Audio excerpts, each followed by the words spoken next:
आप सभी का स्वागत है आपके अपने YouTube चैनल जैनित स्टडीज़ में। जैसा कि आप सब लोग जानते हैं, हम इस YouTube चैनल के माध्यम से आपके लिए एजुकेशन से रिलेटेड वीडियोस लेके आते हैं, जो कि आपके कॉम्पिटिटिव एग्ज़ाम जैसे बैंक, एसएससी, रेलवेज, एनटीपीसी या स्टेट लेवल का कोई भी एग्ज़ाम हो, उसके लिए बहुत ही महत्वपूर्ण है। तो इसी सीरीज़ में आज हम आपके लिए रीजनिंग से ऑर्डर एंड रैंकिंग का पार्ट 2 यहाँ पर लेकर आए। जिस किसी ने भी मेरा पार्ट 1 नहीं देखा, मैं आपको डिस्क्रिप्शन में लिंक प्रोवाइड कर दूंगा, आप वहाँ जाके देख लीजिएगा। उस पार्ट में मैंने आपको ऑर्डर एंड रैंकिंग से कुछ बेसिक्स सिखाए हैं, जिससे कि हम इन्हें सॉल्व कर सकते हैं। और आज की वीडियो में हम देखेंगे ऑर्डर एंड रैंकिंग से थोड़ा सा हाई लेवल के क्वेश्चंस, जो कि आपके एग्ज़ाम में पूछे जाते हैं। तो चलिए वीडियो को शुरू करते हैं। तो देखिए, कुछ क्वेश्चन इसमें ऑर्डर एंड रैंकिंग में आपके ओवरलैपिंग वाले आते हैं, तो उन्हें किस तरीके से सॉल्व करना है आज की वीडियो में हम वही देखेंगे। सबसे पहले देखते हैं ओवरलैपिंग होती क्या है। देखिए, मान लीजिए यहाँ से कोई बैठा है और यहाँ से कोई बैठा है, और वो दो जने एक दूसरे को क्रॉस कर देते हैं, तो उसी को आप ओवरलैपिंग कहते हैं। तो चलिए देखते हैं किस टाइप के क्वेश्चन इससे बनते हैं। तो पहला क्वेश्चन है, Mohit is 18th from the left end and Rohit is 7th from the right end in a row of boys. If there are 5 boys between Mohit and Rohit, how many boys are there in the row? तो आपसे कहा गया है, मोहित left hand से 18th position पर बैठा है और रोहित राइट हैंड से 7th पोजीशन पर बैठा गया है। अगर उन दोनों के बीच में 5 और लड़के बैठते हैं, तो आपसे पूछा गया है कि पूरी रो में कितने स्टूडेंट हैं। अब देखिए, इसमें क्या हो सकता है, आपका 2 केस यहाँ पर बन सकते हैं। तो पहला केस आपका होगा, देखिए मोहित जो है लेफ्ट हैंड आपको पता है यहाँ पर से 18th बैठा है, तो हम यहाँ पे लिख देते हैं 18th। और रोहित राइट हैंड से 7th बैठा है, कौन? रोहित। और साथ ही साथ आपको दिया है इन दोनों के बीच में 5 और स्टूडेंट्स बैठे हैं, तो पूरी रो में कितने बच्चे होंगे? इन तीनों को जोड़ दीजिए, आपका आंसर आ जाएगा कितना? 18 और 5 23, 23 और 7 30। तो आप बोलेंगे सर 30 स्टूडेंट पूरी रो में बैठे हैं। आपका आंसर बिल्कुल सही है। लेकिन देखिए क्या होता है, कभी कभी यहाँ पर केस 2 भी हो सकता है। मान लीजिए मोहित यहाँ से बैठा है 18th पे और रोहित यहाँ से बैठा है 7th पे राइट हैंड से, और इन दोनों के बीच में 5 स्टूडेंट्स और बैठे हैं। तो क्या हुआ, रोहित और मोहित ने एक दूसरे को क्रॉस कर लिया। तब वहाँ पर आप किस प्रकार से सॉल्व करेंगे? देखिए, सबसे पहले तो ये जानना जरूरी है कि ओवरलैपिंग मतलब एक दूसरे को क्रॉस कर रहे हैं या नहीं कर रहे हैं। क्वेश्चन में हम ये किस प्रकार जानेंगे और अपना आंसर कैसे निकालेंगे? तो सबसे पहले क्या करते हैं, इसका आंसर हम निकाल देते हैं। तो हमें इसमें करना क्या है, 18 में 7 और जोड़ देना है, और आपको पता है इससे माइनस कर देने हैं कितने? बीच में बैठे हैं 5 जने, और याद रखिए एक बार इधर से गिनने में हमने मोहित को गिना है, एक बार इधर से गिनने में रोहित को गिना है। तो रोहित और मोहित जो है 2 बार काउंट हो रहे हैं। कैसे? इधर से भी गिन रहे हैं, इधर से भी गिन रहे हैं मोहित को 2 बार, रोहित को इधर से भी गिन रहे हैं, इधर से भी गिन रहे हैं, रोहित भी 2 बार आ रहा है। तो इसमें 2 जोड़ के आप माइनस कर लीजिए, कितना हो गया? 25 में से आप 7 काटेंगे तो कितना आ जाएगा आपका? 18। आप कहेंगे सर ये आंसर भी सही है, हो सकता है एक दूसरे को ओवरलैपिंग कर रहे हो, तो आपका आंसर आ जाएगा 18।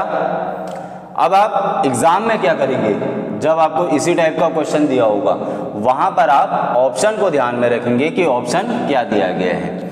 अगर ऑप्शन में आपको 30 दिया रहता है और अलग अलग ऑप्शन है, मान लीजिए 15, 17, 20 या नन ऑफ दीज, तो आप वहाँ पे 30 को लगाएंगे।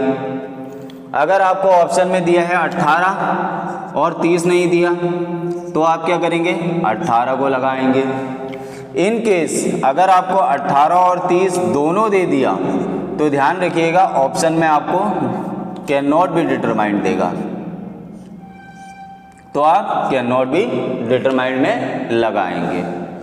आई होप इतना आपको समझ में आया होगा कि एक ही क्वेश्चन के इसमें दो आंसर हो सकते हैं और किस तरीके से हमें इसको सॉल्व करना है।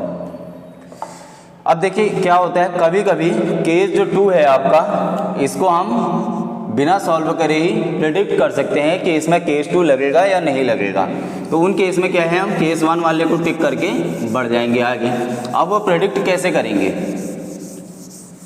देखिए अगर सेम क्वेश्चन आपको दिया है, थोड़ा सा चेंज कर देता हूँ मैं इसमें। Mohit is sitting 6th from the left hand. अगर मोहित है कहाँ 6th और रोहित है आपका 10th और इन दोनों के बीच में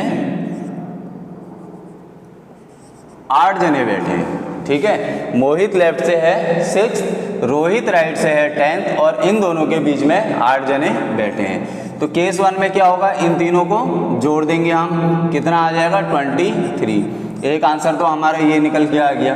अब केस 2 में देखिए आपको करना क्या है, पिछले क्वेश्चन में जैसे हमने करा था वैसे ही करेंगे। 6 + 8 दोनों को जोड़ देंगे, इसमें से माइनस कितना होगा, जितने लोग बीच में बैठे हैं और उसमें 2 और जोड़ के माइनस हो जाएगा। कितना हो जाएगा 13 - 10, आंसर आ जाएगा कितना 3।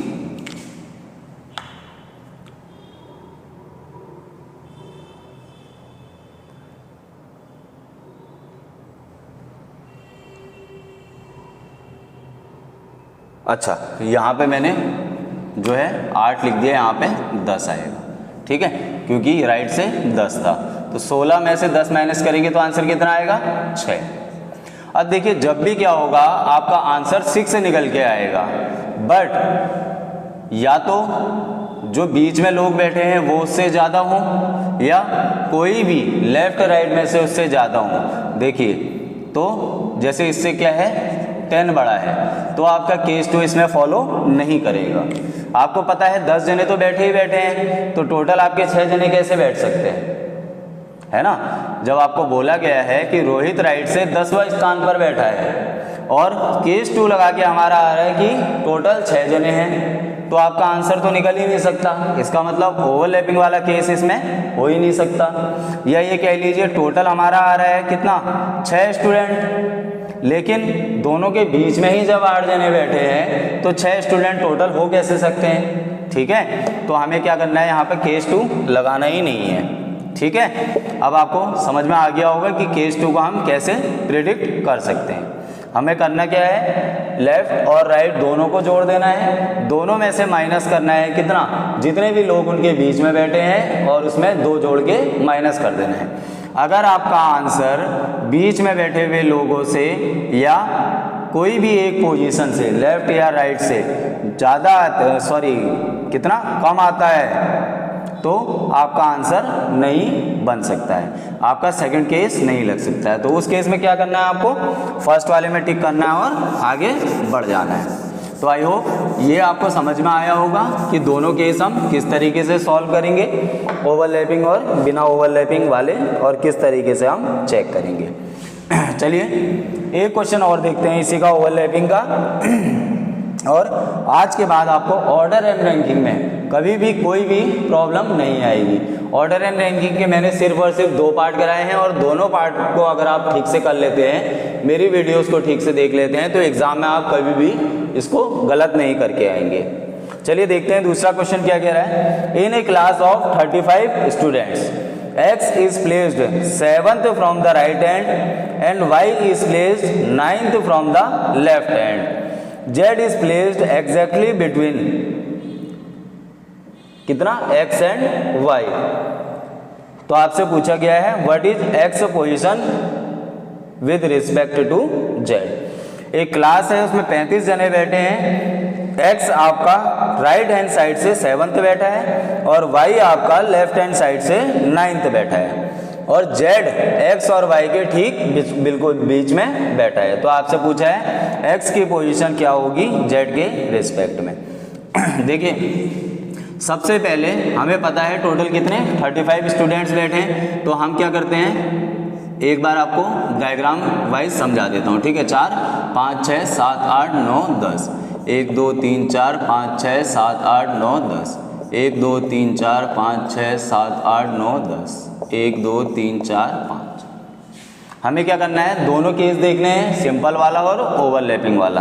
अब क्या कह रहा है, देखिए 35 स्टूडेंट मैंने बैठा दिए, एक्स बैठा है कहाँ, 7th from the right hand से 7, तो गिन लेंगे 1st 2nd 3rd 4th 5th 6th 7th। इसका मतलब ये बैठा है x, और y बैठा है कितना, लेफ्ट हैंड साइड से आपका 9th यहाँ पर आ जाएगा, तो ये बैठा है y, और z इन दोनों के ठीक बीच में बैठा है। काउंट कर लीजिए, 1 2 3 4 5 6 7 8 9 10 11 12 13 14 15 16 17 18 19, टोटल 19 जने आ रहे हैं। 19 को 2 से डिवाइड करेंगे, कितना आ जाएगा 9, यानी कि 9 इस तरफ बैठेंगे 9 इस तरफ बैठेंगे, तो 9 छोड़ देते हैं, 1 2 3 4 5 6 7 8 9, यानी कि ये वाला आपका हो गया z।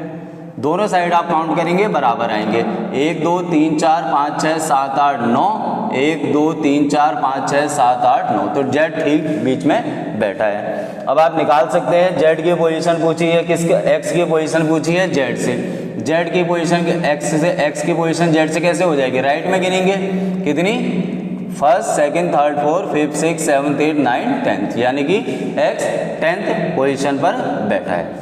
अब देखिए ये तो पहला वाला केस हो गया, हमने सॉल्व कर लिया। अगर यहीं पे आपसे ओवरलैपिंग वाला इसमें लगाने को कहता, तो आप क्या करते,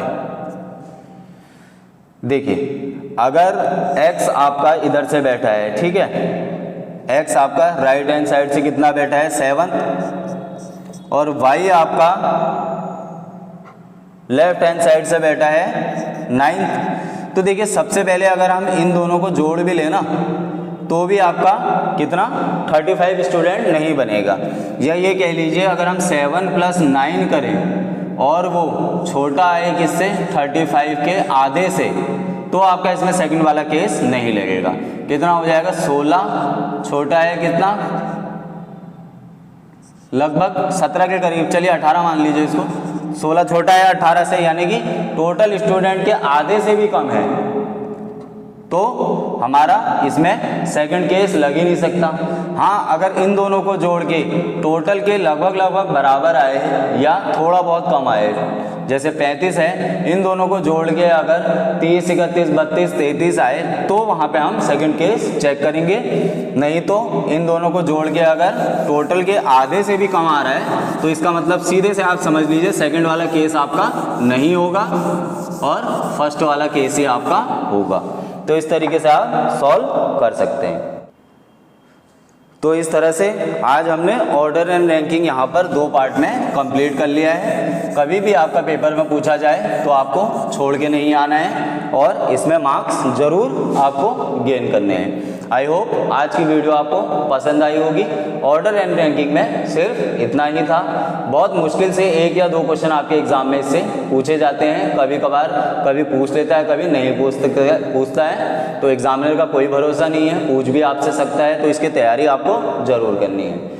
तो आप लोगों से एक छोटी सी रिक्वेस्ट है, अगर वीडियो आपको पसंद आए तो लाइक ज़रूर कीजिए, वीडियो में कमेंट ज़रूर कीजिए। कमेंट करके आप मुझे बताइए कि आपको वीडियो कैसी लगी, या आपके पास कोई और सजेशंस हो मेरे लिए तो वो भी आप मुझे कमेंट बॉक्स में बताइए, या और किस टॉपिक पर आपको वीडियो चाहिए वो मुझे आप ज़रूर बताइए। साथ ही साथ अगर आप चैनल पर नए हैं तो सब्सक्राइब ज़रूर कीजिए और साथ ही साथ बेल आइकन को भी दबा दीजिए, ताकि आने वाली वीडियोस के नोटिफिकेशन भी आपको मिलते रहे। साथ ही साथ अपने दोस्तों के साथ इसको शेयर ज़रूर कीजिए।